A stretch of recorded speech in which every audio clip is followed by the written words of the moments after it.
Banner ತೆರವುವ ವಿಷಯವಾಗಿ ಶಿಡ್ಲಘಟ್ಟದ ಪೌರಾಯುಕ್ತೆ Amrita ಗೌಡಗೆ ಧಮಕಿ ಹಾಕಿದಂತ case ಯಾವಾಗ FIR ಆಯಿತು ಈ ಚಪ್ಲಿ ರಾಜೀವ ಅಜ್ಞಾತ ಸ್ಥಳದಲ್ಲಿ ಒಂದು ವಿಡಿಯೋವನ್ನು ಕಳಿಸಿಕೊಟ್ಟಿದ್ದು ಬಿಟ್ರೆ ಆಮೇಲೆ ಅಪ್ಸ್ಕ್ಯಾಂಡ್.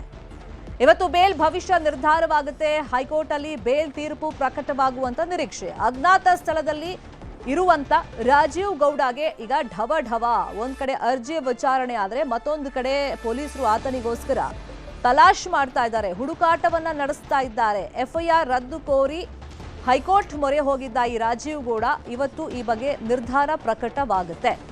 ನಿನ್ನೆ ರಾಜೀವ್ ಗೌಡನಿಗೆ ನ್ಯಾಯಮೂರ್ತಿಗಳಾಗಿರುವಂತ ನಾಗಪ್ರಸನ್ನ ತರಾಟೆಗೆ ತಗೊಂಡಿದ್ರು. ಅರ್ಜಿದಾರರಿಗೆ ಮಹಿಳೆಯರ ಬಗ್ಗೆ ಗೌರವ ಇಲ್ವಾ, ಮಹಿಳೆಯರ ಬಗ್ಗೆ ಮಾತನಾಡುವಾಗ ಎಚ್ಚರ ಇರಬೇಕು ಅಂತ ಕ್ಲಾಸ್ ತಗೊಂಡಿದ್ರು. ಇವತ್ತು ಬೇಲ್ ಬಗ್ಗೆ ತೀರ್ಪು ಪ್ರಕಟ ಮಾಡ್ತಾರೆ. ಇನ್ನೊಂದ್ ಕಡೆ ಧಮಕಿ ಹಾಕುವಾಗ ಈ ಉತ್ತರ ಕುಮಾರನ ಪೌರುಷ ಅಂತ ಹೇಳ್ತಾರಲ್ಲ, ಆ ಥರ ಪೌರಾಯುಕ್ತೆಗೆ ಮಹಿಳಾ ಅಧಿಕಾರಿಗೆ ಧಮಕಿ ಹಾಕಿದ ಮೇಲೆ ಕಾನೂನು ಸಂಕಷ್ಟ ಎದುರಾಗ್ತಾ ಇದ್ದಂಗೆ ಈತ ಅಪ್ಸ್ಕ್ಯಾಂಡ್. ಅಜ್ಞಾತ ಸ್ಥಳದಲ್ಲಿ ಕೂತ್ಕೊಂಡು ನನ್ನಿಂದ ತಪ್ಪಾಗಿದೆ ಸಾರಿ ಕೇಳ್ತೀನಿ ಅಂತ ಹೇಳಿದ್ದೊಂದು ಬಿಟ್ರೆ ಆಮೇಲೆ ಅಪ್ಸ್ಕ್ಯಾಂಡ್ ಆಗಿದ್ದಾನೆ. ಇಲ್ಲಿ ಪೊಲೀಸರು ಕೂಡ ಆತ ತಪ್ಪಿಸ್ಕೊಳ್ಳೋದಕ್ಕೆ ಅವಕಾಶ ಮಾಡಿಕೊಟ್ರ, ಪ್ರಭಾವಿಗಳು ಆತನ ಬೆನ್ನಿಗೆ ನಿಂತಿದ್ದಾರಾ, ಕಾಂಗ್ರೆಸ್ ನಾಯಕರು ಕೆಲವೊಬ್ರು ಈತನ ಬಗ್ಗೆ ಸಮರ್ಥನೆಯನ್ನ ಮಾಡ್ಕೊಂಡಿದ್ರಿಂದ ಈ ಅನುಮಾನಗಳೆಲ್ಲ ಹುಟ್ಟುಕೊಂಡಿದ್ವು. ಆದರೆ ಎಫ್ಐಆರ್ ಆಗಿ ಇಷ್ಟು ದಿನ ಆದರೂ ಕೂಡ ಪೊಲೀಸರು ಇನ್ನೂ ಹುಡುಕಾಟ ನಡೆಸ್ತಾ ಇದ್ದೀವಿ ಅಂತ ಹೇಳಿದ್ದಾರೆ. ಇನ್ನು ಮಹಿಳಾ ಅಧಿಕಾರಿಗೆ ಧಮಕಿ ಹಾಕಿದಂತ ಪ್ರಕರಣ, ಈ ವಿಷಯವಾಗಿ ಇವತ್ತು ಬೇಲ್ ಭವಿಷ್ಯ ನಿರ್ಧಾರವಾಗುತ್ತೆ. ಇದೇ ವಿಚಾರವಾಗಿ ಇನ್ನಷ್ಟು ಡೀಟೇಲ್ ಆಗಿ ಇನ್ಫಾರ್ಮೇಶನ್ ಕೊಡ್ತಾ ಹೋಗೋದಕ್ಕೆ ನೇರ ಸಂಪರ್ಕದಲ್ಲಿ ಕನೆಕ್ಟ್ ಆಗಿದ್ದಾರೆ ನಮ್ಮ ರಿಪೋರ್ಟರ್ ಮುನಿರಾಜು. ಚಪ್ಲಿ ರಾಜೀವ ಎಫ್ಐಆರ್ ಆದ್ಮೇಲೆ ಅಪ್ಸ್ಕ್ಯಾಂಡ್. ಸೊ ನಿನ್ನೆ ನ್ಯಾಯಮೂರ್ತಿಗಳು ಹೆಂಗ್ ತರಾಟೆಗೆ ತಗೊಂಡಿದ್ರು, ಇವತ್ತು ಎಷ್ಟೊತ್ತಿಗೆ ತೀರ್ಪು ಪ್ರಕಟವಾಗುವಂತ ನಿರೀಕ್ಷೆ?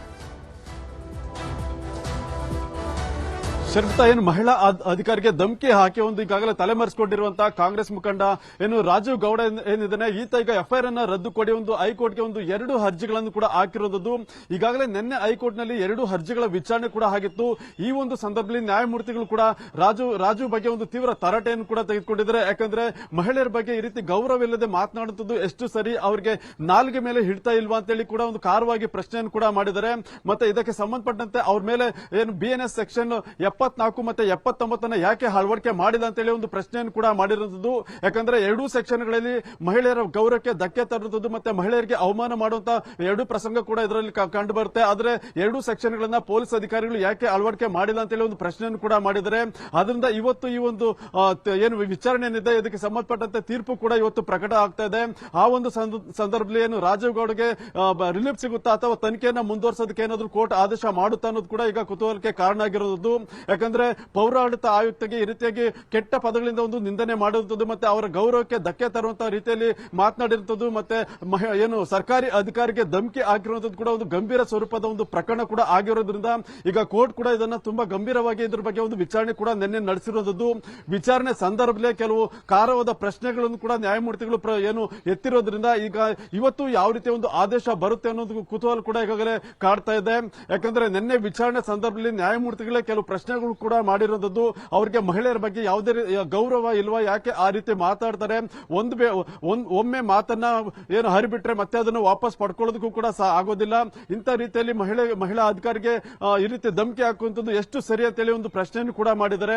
ಅದರಿಂದ ಇವತ್ತು ಮಧ್ಯಾಹ್ನದ ವೇಳೆಗೆ ಈ ಒಂದು ಅರ್ಜಿಯ ಒಂದು ತೀರ್ಪು ಕೂಡ ಬರ್ತಾ ಇರೋದ್ರಿಂದ ಪೊಲೀಸರ ಮೇಲೂ ಒಂದಿಷ್ಟು ಅನುಮಾನಗಳು ವ್ಯಕ್ತವಾಗಿತ್ತು. ಅಂದ್ರೆ ಪೊಲೀಸರೇ ಆತನಿಗೆ ತಪ್ಪಿಸ್ಕೊಳ್ಳೋದಕ್ಕೆ ಅವಕಾಶ ಮಾಡಿಕೊಟ್ರ, ಟೈಮ್ ಕೊಟ್ರ ಅಂತೆಲ್ಲ ಚರ್ಚೆಗಳಾಗ್ತಿತ್ತು. ಹಾಗಾಗಿ ಈಗ ಜಾಮೀನು ಭವಿಷ್ಯ ಇವತ್ತು ನಿರ್ಧಾರವಾಗೋದ್ರಿಂದ ಯಾವ ಸೆಕ್ಷನ್ಗಳನ್ನ ಹಾಕಿದ್ದಾರೆ ಪೊಲೀಸರು, ಆ ಬಗ್ಗೆ ಮಾಹಿತಿ?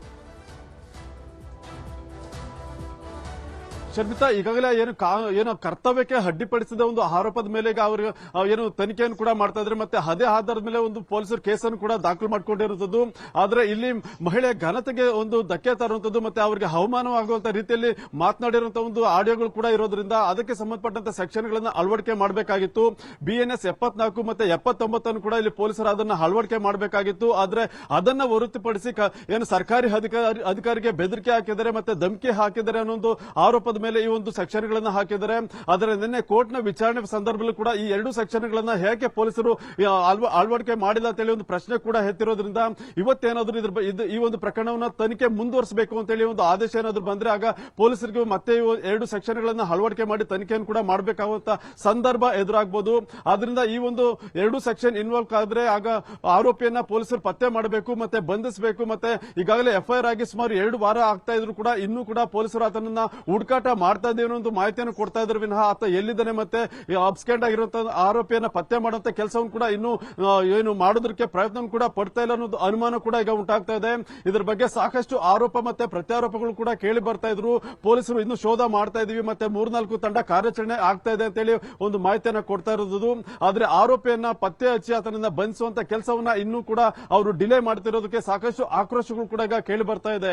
ಶರ್ಮಿತಾ, ಫೈನ್. ಈಗ ನಿನ್ನೆ ತರಾಟೆ ತಗೊಂಡು ನೋಡಿದ್ರೆ ಇವತ್ತು ಬೇಲ್ ಬಹುತೇಕ ಕ್ಯಾನ್ಸಲ್ ಆಗುವಂತ ಚಾನ್ಸಸ್ ಇರಬಹುದೇನೋ, ಪಾಸಿಬಿಲಿಟಿ. ಸೊ ಈ ನಿಟ್ಟಲ್ಲಿ ಅಕಸ್ಮಾತ್ ಈಗ ಬೇಲ್ ಕ್ಯಾನ್ಸಲ್ ಆದ್ರೆ ವಾಟ್ ನೆಕ್ಸ್ಟ್ ಮುನಿ? ಅಂದ್ರೆ ಈಗ ಆತ ಅಬ್ಸ್ಕ್ಯಾಂಡ್ ಆಗಿದ್ದಾನೆ, ಎಫ್ಐಆರ್ ಆಗಿ 2 ವಾರ ಆಯ್ತು.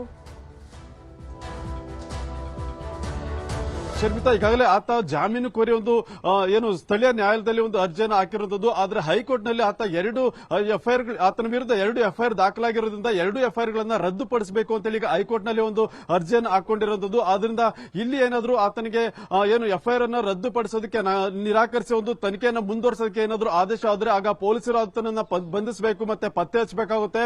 ಮತ್ತೆ ಈ ಒಂದು ಪ್ರಕರಣದ ತನಿಖೆಯನ್ನು ಕೂಡ ಪೊಲೀಸರು ಕಂಟಿನ್ಯೂ ಮಾಡಬೇಕಾಗುತ್ತೆ. ಆದ್ರೆ ಒಂದ್ ವೇಳೆ ಏನಾದ್ರು ಆತನ ವಿರುದ್ಧ ಎಫ್ಐಆರ್ ಸ್ಟೇ ಆದ್ರೆ ಅಥವಾ ತನಿಖೆಗೆ ಏನಾದ್ರು ತಡೆ ಕೊಟ್ಟ ಸಂದರ್ಭದಲ್ಲಿ ಆತ ಸ್ವಲ್ಪ ರಿಲೀಫ್ ಕೂಡ ಆಗ್ಬೋದು. ಕಾದ್ ನೋಡೋಣ ಕೋರ್ಟ್ ಅಲ್ಲಿ ಏನಾಗುತ್ತೆ. ಥ್ಯಾಂಕ್ ಯು ಮುನಿ, ಈ ಕ್ಷಣದ ಮಾಹಿತಿಯನ್ನು ಕೊಟ್ಟಿದ್ದಕ್ಕೆ.